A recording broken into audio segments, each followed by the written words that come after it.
Good evening, ladies and gentlemen. This is Jerry Sansing with another edition of South Texas News and Reviews. Got a lot of interesting things to cover this evening. I'm going to go ahead and make sure I've got the proper number of seconds here on this banner, make everybody happy, and I'll be right back. Okay, camera's rolling. Going to get the lights turned on here so everything can adjust. I'm going to take my spot since I'm still the Lone Ranger here when it comes to filming these shows. And we'll see what we can get started. And those lights are bright today. Now, I need to discuss what happened last night on the 22nd. It was a Monday. And on Channel 6 local news KRIS, there was a piece about an accountant around here.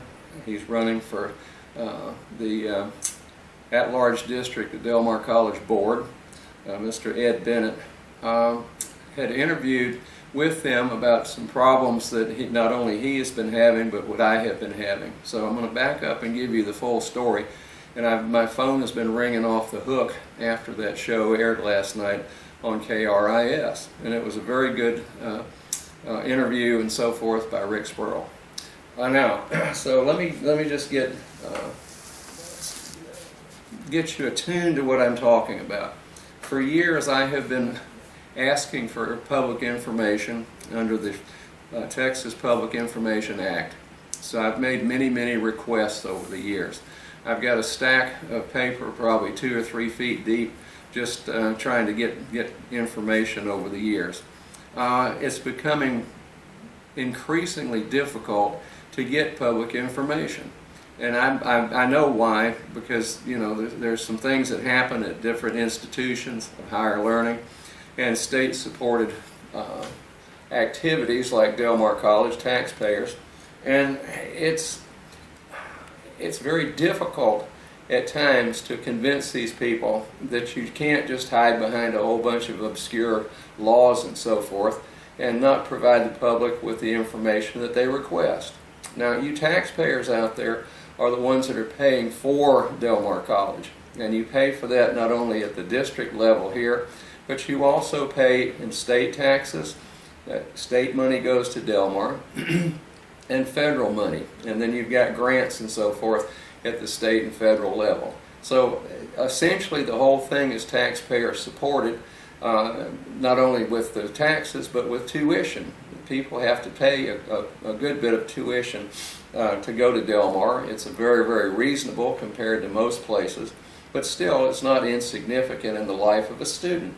So what I'd like to do is just walk you through what's happened. Now, about a year ago, a little over a year ago, I attended a workshop with Del Mar College Board, and the CFO, Chief Financial Officer there, indicated that there were some bad debts that needed to be taken care of and collected.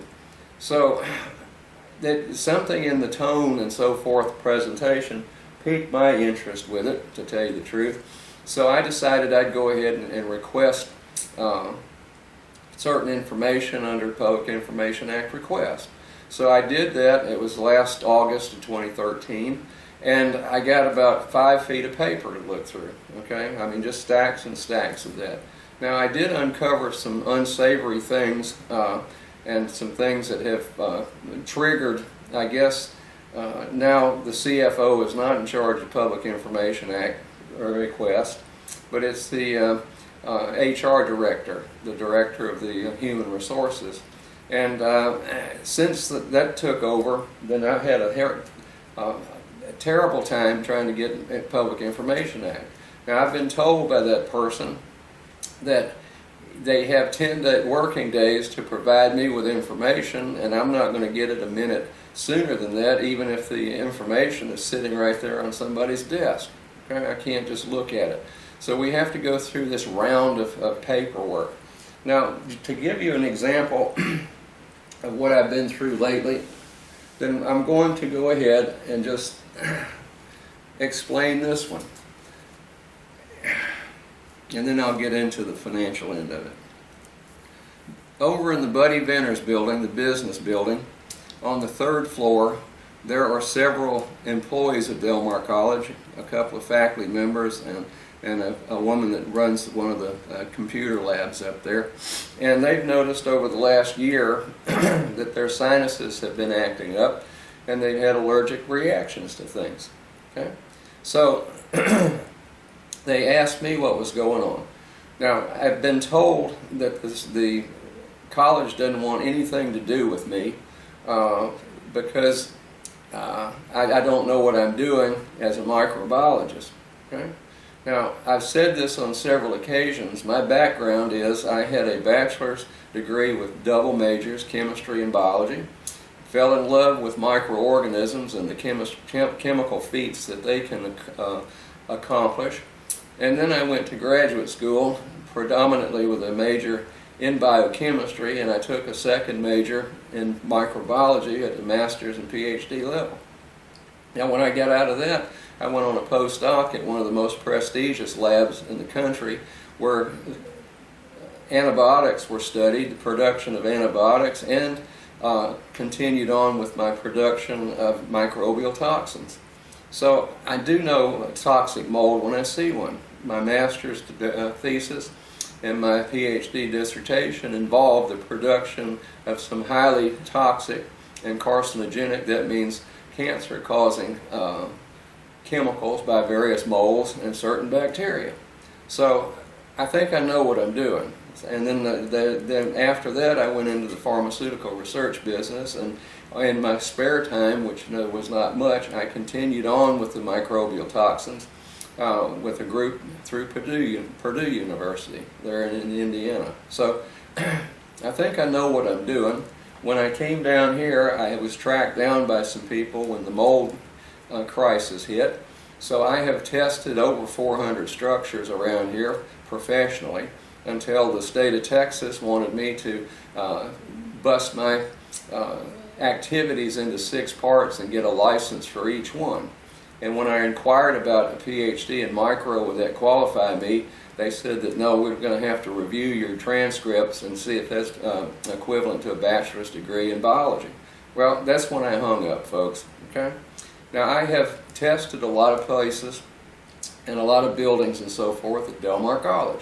So I went over there to see if I could help my fellow employees at Del Mar College, and I tested the area up there where these 3 ladies reside on the 3rd floor of the Venters building.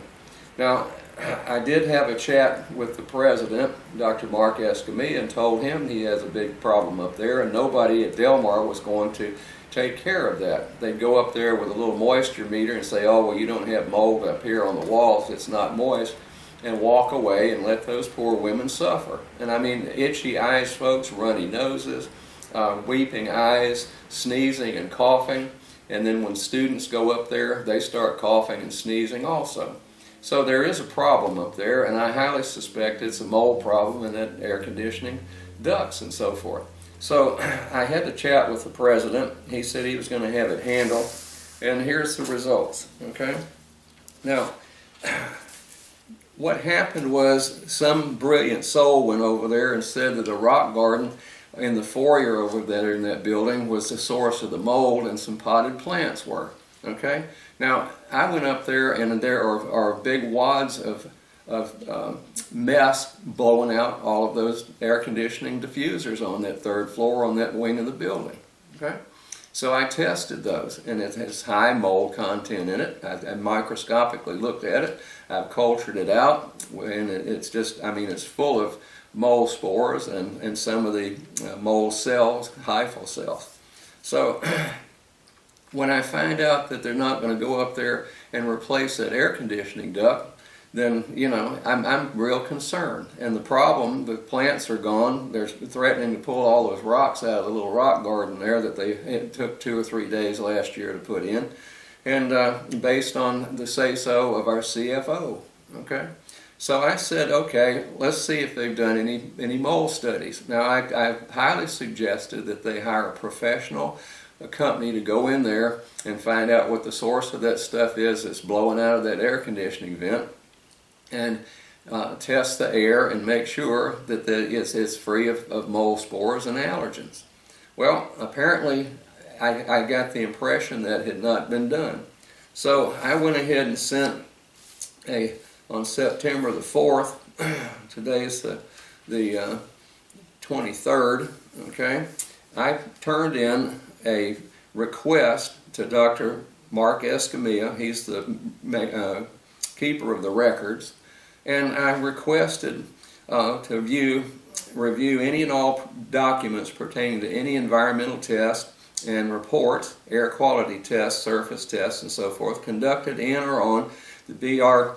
Venters building by Del Mar College between September 1 and the date of this letter, okay?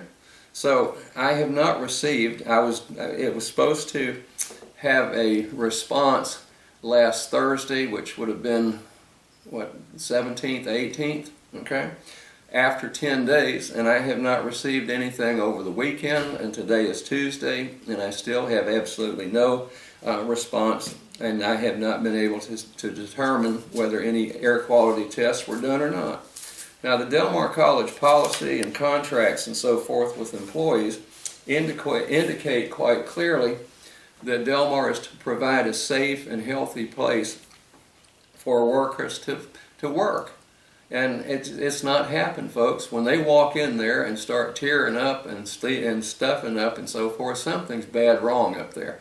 I mean, it doesn't even take a PhD in micro to figure that out, okay? So, you know, I'm still told that I don't know what the hell I'm talking about and that you can ignore me, and they don't want me to go over there and help them out. I mean, I can do it for nothing. I'm not licensed in this state because of that insane question I got, is your PhD in micro equivalent to a bachelor's degree in biology? I mean, what can you do, okay? Now, another thing I've done, so I'm going on record today, and if you know, they'll be scrambling around over there like they do all the time trying to get this to me after this show airs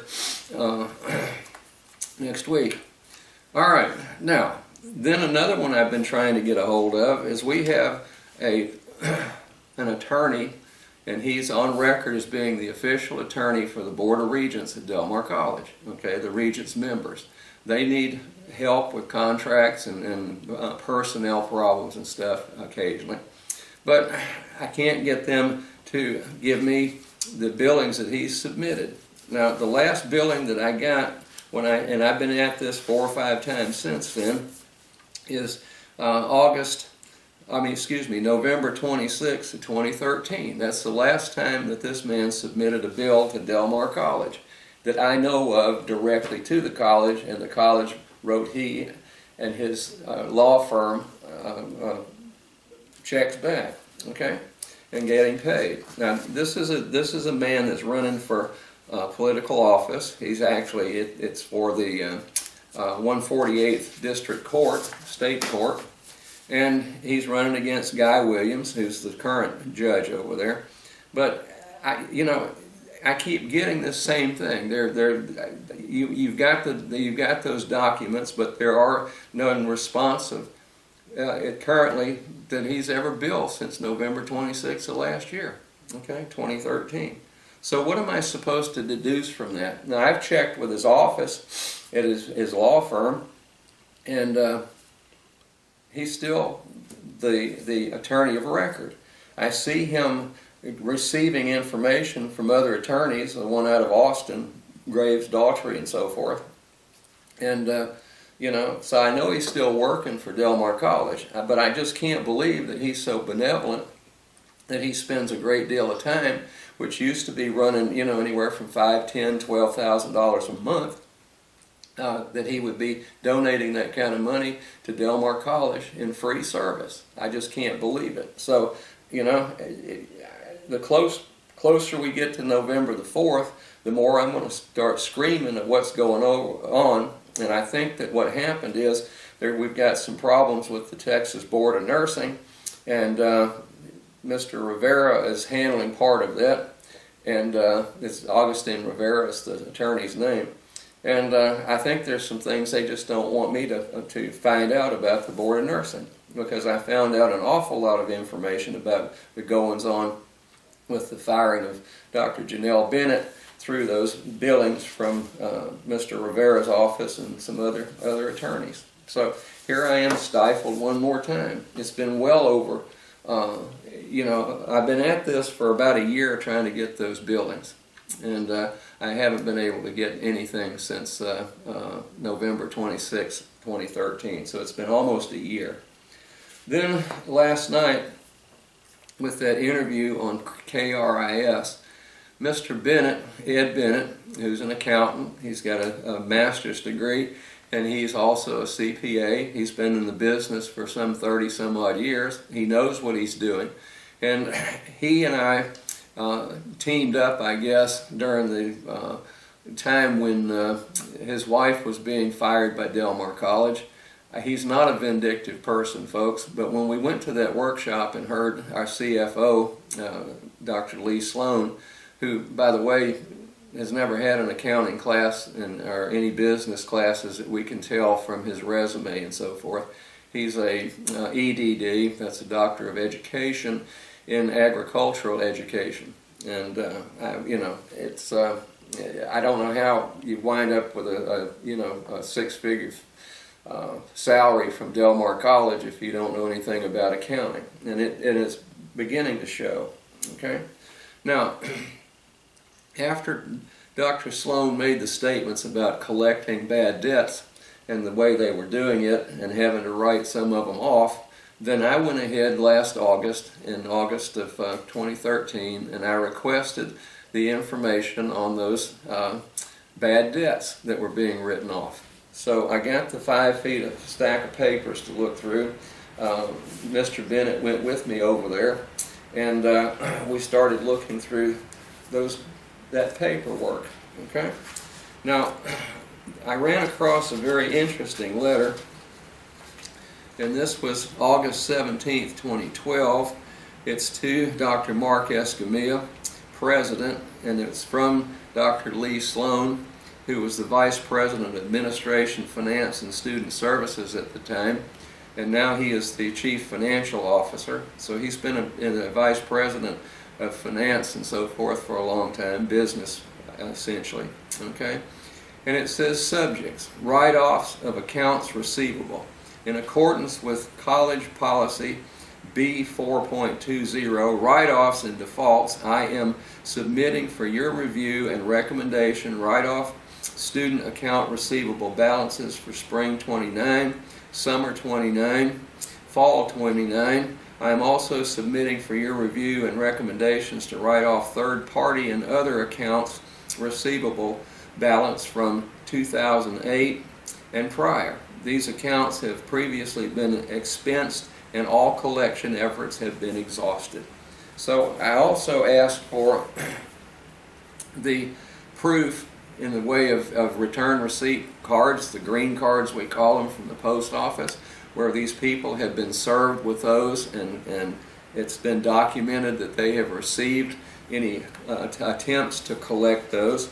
Same thing with the students. Okay. Now, I was horrified to find out that none of those green cards or any certification at all for mailings and telephone calls and so forth and so on were ever conducted.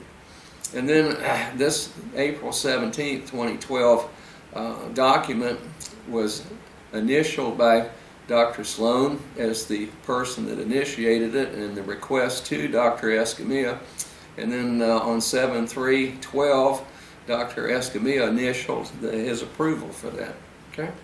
Now, in addition to this document being there, here are the third-party receivables to be written off. And when I go down this list, I think the total of this was $185,750.64. But it tells when the term where these debts were accrued, I guess. And let me just go down this one more time. I've done this in the past. So we found out that Access TP, whatever company that was, owed us $7,515. It was written off. Army Continuing Ed had 3 of them, I think. No, there are 4 of them here. $442, $566, $612, and then $2,241. Now I think the Army should be able to pay its bills, so I don't know what that's all about. Okay, CCAD. Okay, that's the Corpus Christi Army Depot out here, was $278. I would think that they could provide the money. Krista Spahn twice, $82.10 and $299. CO, and then it's got a number, U.S. Coast Guard, I guess that is, Finance, $1,240. The Communication Action Corp, $1,264. Corpus Christi State School, $410. This is the one that really floored me. The Council of Governments was $89,073.50. I think that's the Coastal Bend Council of Governments. DARS, I don't know what that is exactly. It was $2877.50. DARS Bay City, $380. DARS Division for the Blind, $207. Department of Human Services was $1,782. Driscoll Children's Hospital, $1,949. Early Grad Scholarship, $3,617. Early Grad Scholarship, $13,000. It's hard to read in this glare. It's $609.25. Odom High School, $426. This is another one that astounded me. This is Texas A&M University, Kingsville, $54,267.29. See if you can digest that one. Department of Transportation, $431. Texas National Guard, $259. Let's see, the Boeing Company, $453. And let's see, we've got Texas National Guard, $424, and the Texas National Guard Education, $1,026. Okay, so it added up to $185,750.64. Okay, and that was just one document that we found in there. Now, when I got that 5-foot stack of documents,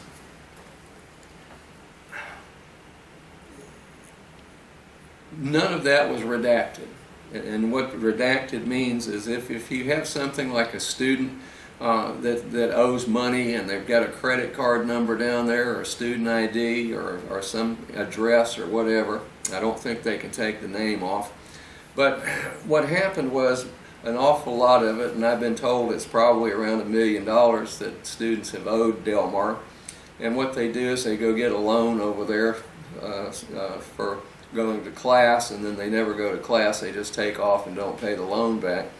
But they get a letter stating that if they ever want a transcript or their transcripts from Del Mar College, unless they pay up, they're never going to get it. Okay? Now, you don't have to claim. If I went and applied to Del Mar College today, I would not have to tell them that I have been to graduate school or undergraduate school or anything else. I just say I want to go to class over there. Okay, I graduated from high school at the American Academy, Athens, Greece, in 1963. That's all I have to put down there. Okay, so students don't care, folks. It's a cash cow over there. Now, that's a crime, and I don't know how Del Mar can avoid that, but I do think they may need to make a valid attempt to collect the money. Now, you can also go down and file a lawsuit down in the JP's court, I think, or the county courts or whatever, and I certainly would think with $54,000 that they would have made some attempt to collect that amount of money from Texas A&M University, Kingsville. Now, when Mr. Bennett joined me in this enterprise, he was interested in this. I'm not an accountant, so he very graciously interpreted all that for me and said something stinks here real bad. So I went ahead and I wrote another one that would cover the August 2013, which is where that initial one ended, and present. Now, Dr. Sloan had been removed as the officer in charge of Public Information Act request at that time, and it went over to the HR department, Human Resources, under the lady that is the director of that department. So when I wrote for an update on that, I got all kinds of flack, okay? And I had to go to an awful lot of problems. Now all I did was I took that letter that I sent in August of 2013, and I just changed the date and some of the dates in there as to when it was done, but the verbiage was identical to what I had sent in and got that 5-foot stack of paperwork with, okay? Now all of a sudden, I'm subject to the Texas Attorney General. Let's see, it's the government code, Texas Government Code 552.136 allows us to withhold this specific information without requesting a ruling from the Attorney General. Okay? Now, I can't believe that this is, this whole affair has happened. So I've written the Attorney General some nasty letters and so forth and asked for help. Up to this point, they haven't. I did get some information from the attorney. He's the one that requested withholding this for Del Mar from me through the Attorney General. And this was Graves, Daughtry, Heron, and Moody. They requested this and said that, fat chance I'm going to get it with those laws in place. And then it says how I can appeal that Government Code 552.136. And then I've got some more letters on confidentiality. I pulled that 552.136, the confidentiality of credit card, debt card, and charge card, and access device numbers. Now, I don't know that any of those are involved with all of those documents, but they have withheld that. Now, it says also, due to the volume of documents that need to be reviewed for compliance, this office anticipates the documents will be available by June 10th, 2014. You will be notified of the specific date that the responsive documents are ready for review/inspection. It's way past June 10th, folks, and I don't have diddly with this, okay? All I've got now, currently, from this request, finally, was that I can spend, it's going to cost me $641, I think it was, and some odd cents to obtain those records, okay? So here it is. There's a response on September 11th. You were previously notified by letter July 15th that a ruling from the Texas Attorney General was sought for your Public Information Act request dated May 22nd. It's been that long, okay? Pursuant to Texas Attorney General ruling letter dated August 29th, okay, the college must withhold the information that was identified to redact under Section 552.136 and 552.117 of Government Code. As a result of this AG ruling, and before proceeding with providing responsive documents that could require redaction, the guidelines do require providing you with a cost estimate before moving forward with producing responsive information that requires redaction pursuant to your request. Responsive documents have been identified pursuant to your request, and of those responsive documents, 2,566 pages will need to be copied in order to redact the information as allowed by the AG ruling so they can be made available for your inspection. The following charges apply, okay? Now, when I got that 5-foot stack before, that covered about 10 years of records, and they had to Xerox copies of all those, hard copies. So I don't know what they're talking about, that they have to be copied again for redaction. They didn't redact diddly the first time, and now all of a sudden, I'm knee-deep in these charges. Okay, so they say that the 2,566 pages at 10 cents per page would run me $256.60. Labor to manually redact accepted information would be 25.66 hours at $15 per hour. Now, where in the hell do you pull out 25.66 hours out of your left ear? And, these are itemized statement of estimated charges. I hope that's a wild estimate there, folks. So, but that's $384.90. Total cost to provide responsive documents that required redaction are $641.50. Now, I don't understand exactly what we're doing here, because how about the pages that don't need to be redacted? Okay, I don't see any offer here to provide me with that stuff. So I guess I'm just going to have to continue pounding on the Attorney General's office to get that. Okay.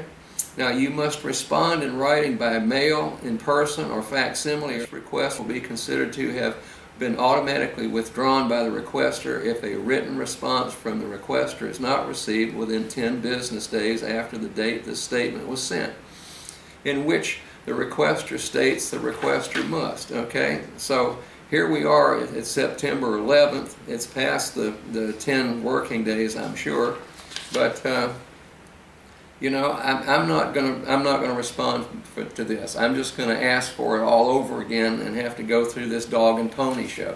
This is absolutely nuts, folks. Okay, absolute total insanity.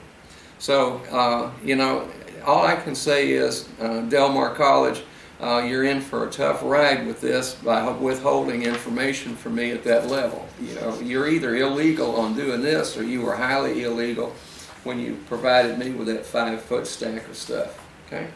Now, since Mr. Bennett was involved with this too, then he asked for certain documents, and he kept getting letters from that HR director, the executive director, stating that she'd already provided him with that.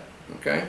And that was before he requested some other stuff. So he said what he wanted to do was he wanted to view a copy of the general ledger chart of accounts, which he said that he had already had, which he did not receive, okay, or was not privy to, and then to view the general ledger detailed trial balance for the month of August 2013. Okay, so on September 18th, he gets this letter back, and he says, you've got options here. He said you can go ahead and the cost to view, inspect the electronic documents in printed form was $354.30. Okay, that was 3,352 pages at 10 cents a copy. Or the option 2, all right, was the chart of accounts, email PFD requester, and general ledger, email PFD file to requester. And that was no charge for that, and they did go ahead and send those files in. Okay, that was after we had the brouhaha with this one. Now this one will kill you. What Mr. Bennett had asked for with this particular thing is he wanted to get the college third-party account. He's got the number there, detailed ledger, okay, accounts. Allow doubtful accounts. Third party, again, allow doubtful accounts. I don't know what these are all about. I'm not an accountant, okay. The general ledger on the bad debt expense, and the contractor, custodial, and the custodial ground and maintenance contractors. He wanted those items from Del Mar College to take a look at them. Now, when he got this thing back, I mean, I'm not astounded easily, but this one did, okay? Particularly in the face of being ignored and danced around and blown off by Del Mar College on my Public Information Act request, okay? So here we go. Itemized statement of estimated charges, options 1 and 2. And this is what was brought up last night with KRIS, with Rick Spurl. I've known Rick for a long time. He was a Caller Times reporter. He did a lot of stories on the Las Brisas Energy Center when the Clean Economy Coalition that I was the chairman of was fighting that thing tooth and nail. Then he went over and he's, I think, the head investigative reporter for KRIS, Channel 6 here in Corpus Christi, Texas. Now, when I called him one morning and informed him of this, and then when he called me back,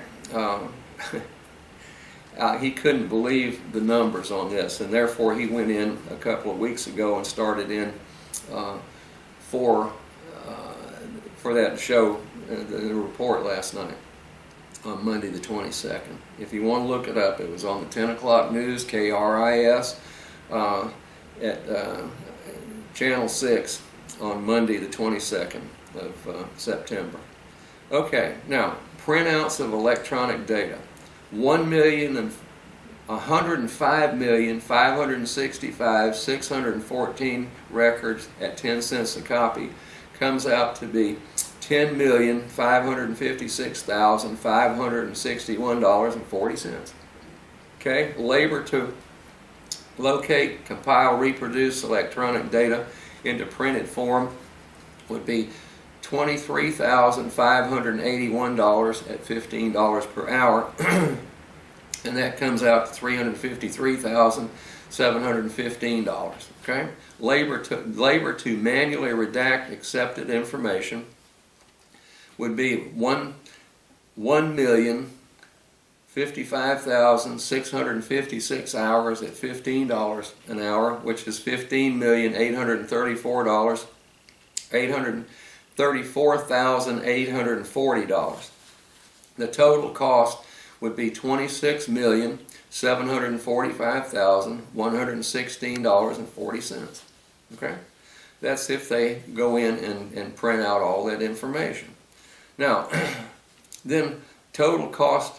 Let's see, option 2, estimate less costly. Okay, labor for staff to locate, compile records to view electronic data was 4,032 hours at $15 an hour, which was $60,480. Okay, labor for programmer to mask, redact, accepted data fields 1 hour at $28.50 per hour, and that would be a total of $508.50.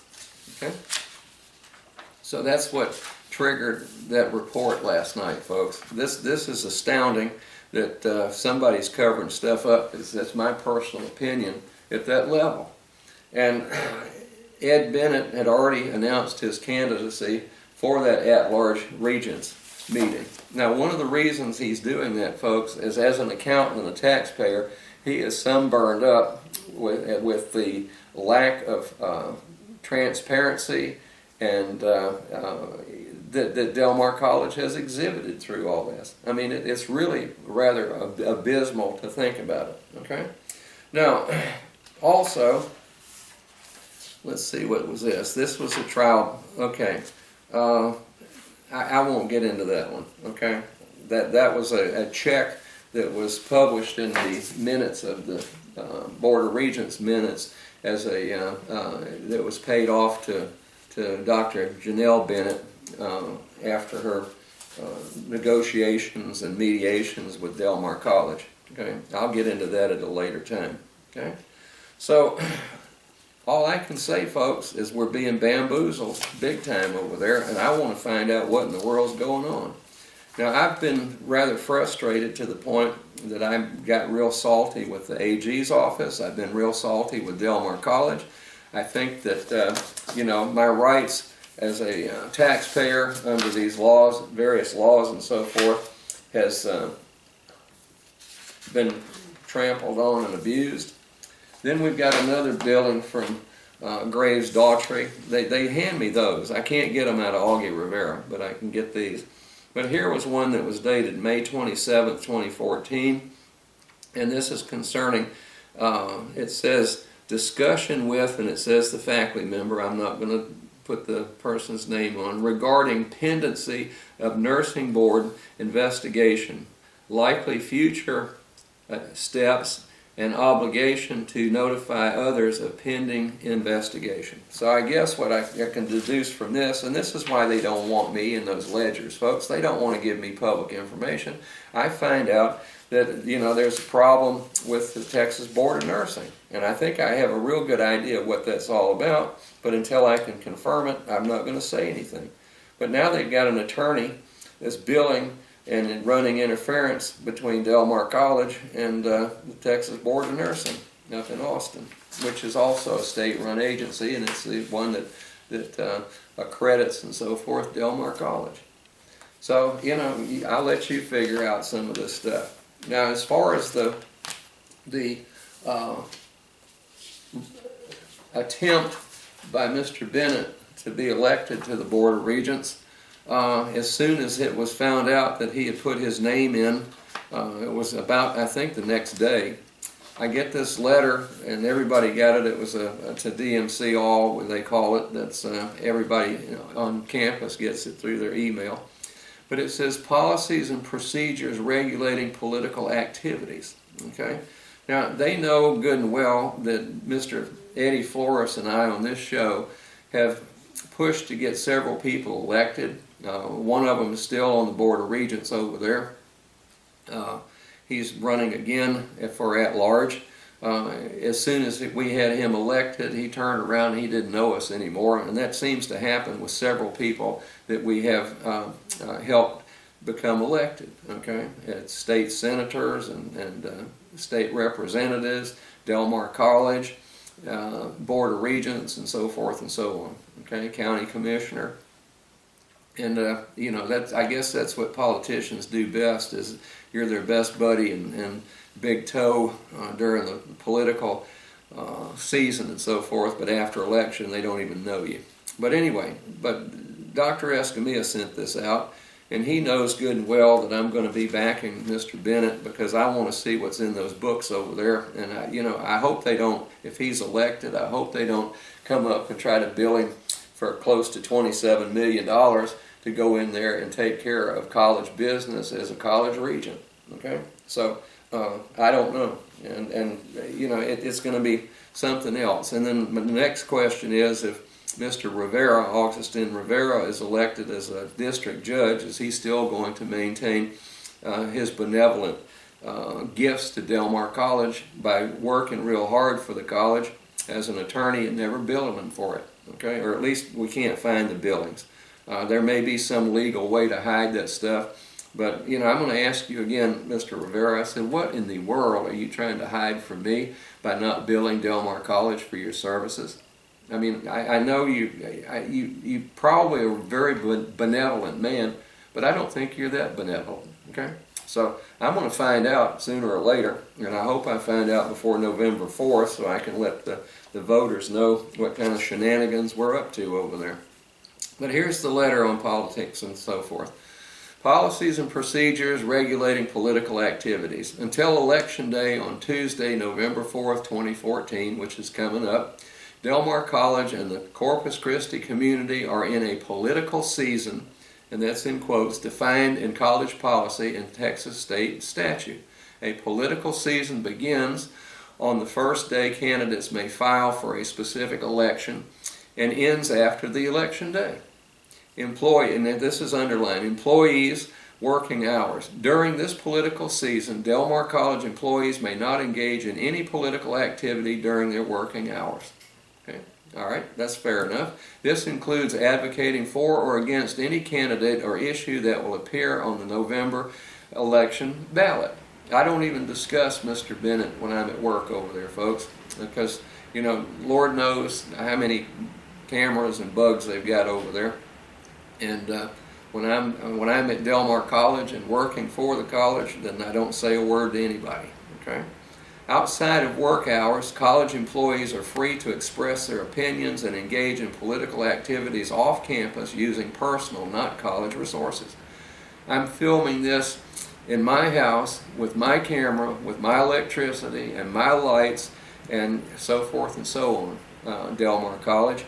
So I do, you say here I'm free to express my opinion. My opinion is Del Mar College taxpayers need Mr. Ed Bennett to go over there and go through. Now, I've sat there with Mr. Bennett for a year now, a little over, at Board of Regents meetings, and I have not heard one regent ask any pertinent question about the finances and so forth over there, period.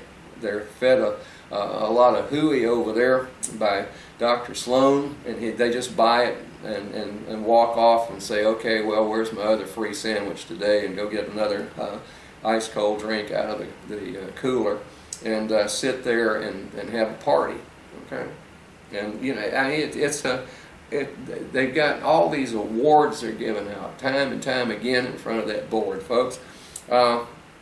I've been asked, you know, if I'd go over there and accept anything like that, and I said, not no, but hell no, I'm just doing my job. Okay, I don't need to be over there in front of a bunch of Board of Regents members that can't stand me anyway, and have them look like they're real happy that I've done something extraordinary for Del Mar College.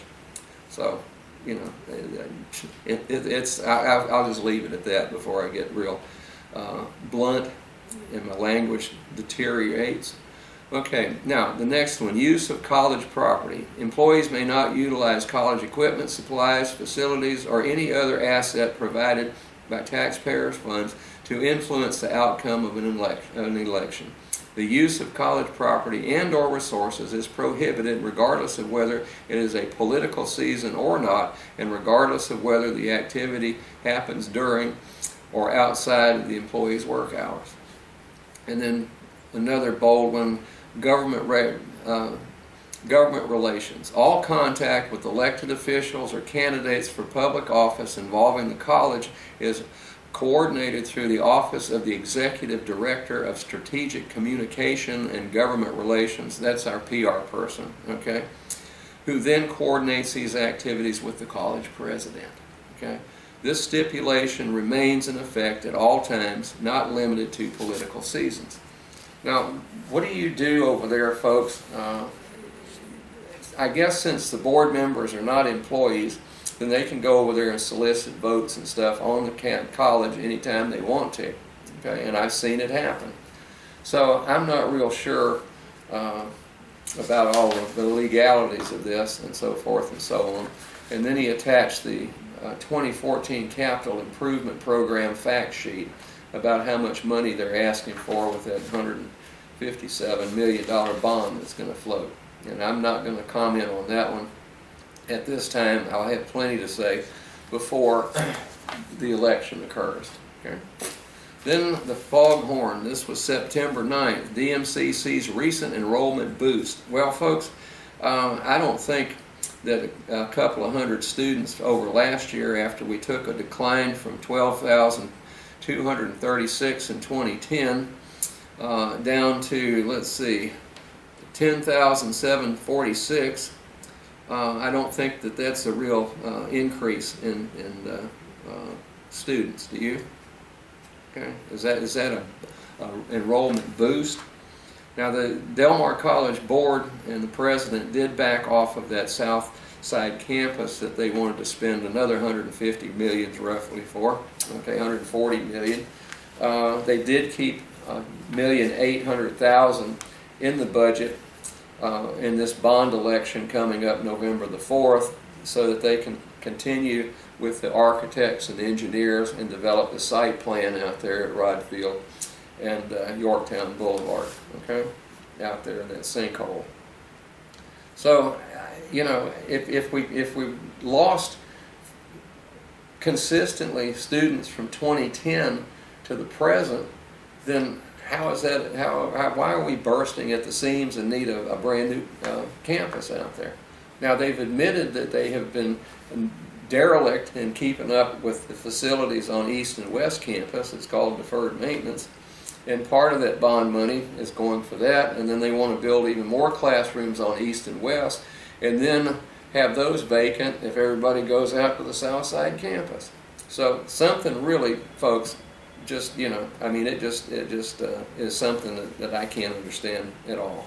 Okay, and I've got my fax machine going on, so we'll see what happens with that one. That was in the foghorn here.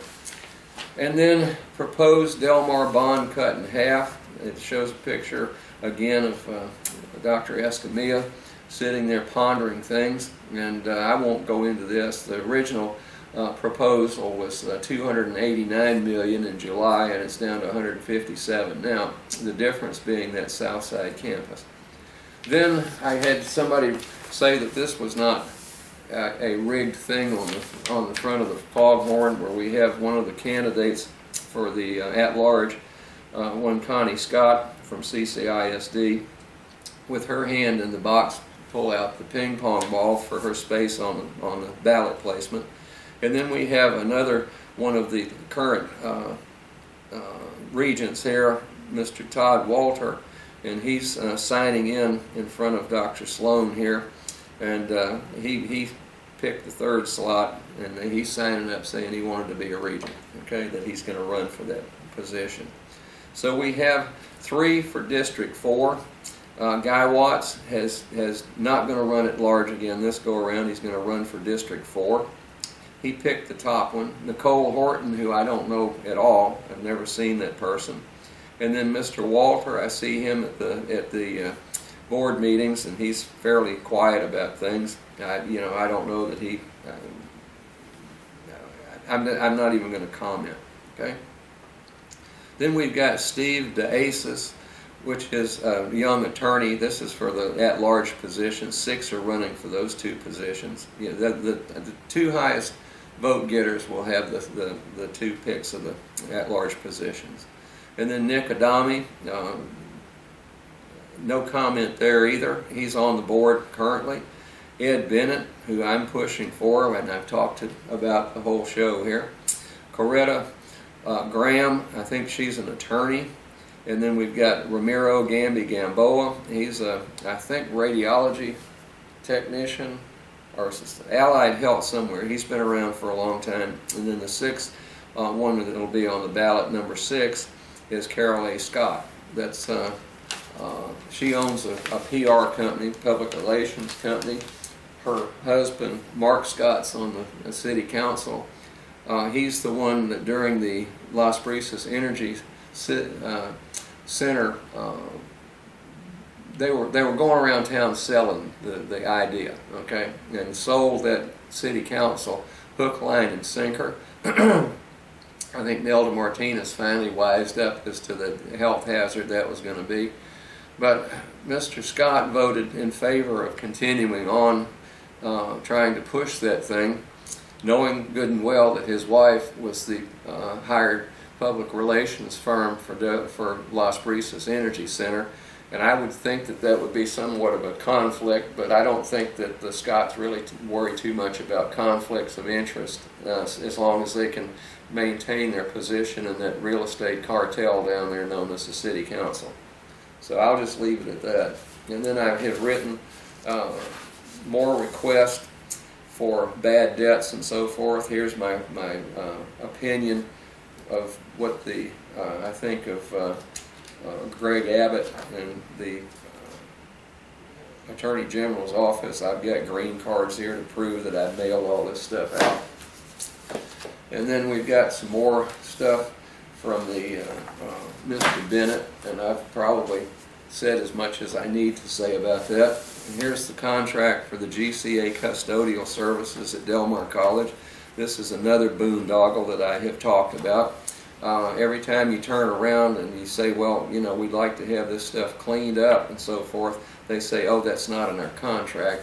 So I've got a copy of the contract that says what they have to do on a daily basis, monthly basis, weekly basis, annual basis, and so forth and so on. So it's real interesting to go through this when problems arise, like real filthy bathrooms over in the aquatic center, the women's bathroom area, shower and locker room. They had mold everywhere on the grout and tiles, water running down the wall, and the curtains to pull across the privacy curtains were on the floor, and the bottoms of them were all molded up. And GCA informed the higher ups at Del Mar College, and I found out about it that they weren't responsible for that. But it says clean, scrub, and sanitize all tile, grout, and floor surfaces daily. So if it's not in the contract, I guess what did they do? They lost this page? Is that what happened over there? And the bathroom on the second floor, men's room of the Garcia Science Building, folks, smells so bad up there that I hate to just walk in there. The bottom, the first floor bathroom's not quite as bad, but I don't know what it is generating that smell up there. on the top floor. At one time they said it was the four drains needed to have water poured down in them. I would think that when you scrub the floors every once in a while, and it's supposed to be daily, and in our building, that you would be able to pour some water down that drain and fill that P-trap back up so that you don't have the gases backed up in there. Here's an article from, let's see, this was published not too long ago. I think some of it wound up in the Caller Times. But it says the University of North Texas may have misstated finances by $23 million, officials say. So they got in trouble with the state auditor's office and so forth and so on. So this further backs up that some of these places, folks, you know, you just can't trust the numbers. So why would they want to build just under 26 million with an M, million, folks, dollars to get public information from Del Mar College and bill a tax-paying resident of the district? You know, it just really baffles me. And then I can't say enough about the wind farm out there. There were some lies and so forth that were quoted in the newspaper and other things at the Bays Foundation meeting and so forth about Apex Energy's website about Chapman Ranch Farm. Okay, learn what this wind farm company is offering our city and so forth and so on. And I guess what some of the city fathers and mothers down there want to do is to annex a bunch of property out there by Chapman Ranch where that wind farm is to go out in, and take it into the extraterritorial jurisdiction so that they can't build a wind farm out there. Now, I'm baffled with this, and I've got about 3 minutes left to say this, actually 2. I've got a whole list of things that just really I can't understand. Now, the city council members and county commissioners and all were red hot to build Las Brisas Energy Center. The 4 smokestacks out there would have been the tallest structures within 500 miles of us, I believe. And they didn't mind belching smoke and stuff and then stirring up petroleum coke dust to kill all the neighbors off over there in Donna Park and so forth, and Hillcrest areas. But they wanted that even in spite of this push to build downtown. Now, Trey McCampbell knows what I did with no destination bayfront signs, and thank goodness we don't have $44 million debt over that piece of work down there. But they're always the real estate cartel saying, let's fix up downtown and make people want to move down there. Well, do you want to move down there with those smokestacks, you know, a couple of miles away down on the ship channel? Don't think so.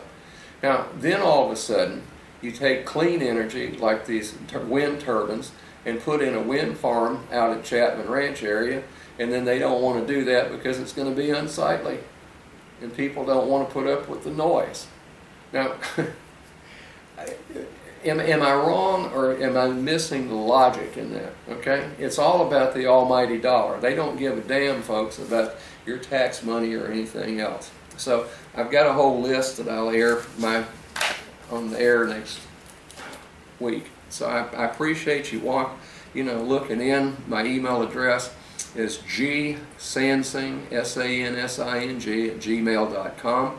I'm getting some real good ones coming in here lately, and I just want to go ahead and say Ed Bennett for Regent at large, Del Mar College. Okay, you can't go wrong with a man of his stature in education as a CPA and as an accountant. So I'm going to turn this off, and then I'll be right back with some with the banner again and a few comments. All right, ladies and gentlemen, I'm going to wind this up. I've got maybe 50 seconds left. Please notice that this thing is on YouTube. Go into the YouTube system and just type in Gerald Sansing, Gerald Sansing. It's there. I'm the producer of this show.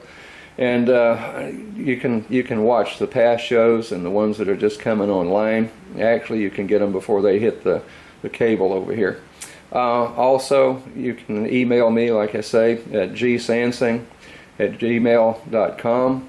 And we currently air on Monday evenings at 9 o'clock and on Tuesdays evenings at 6 o'clock.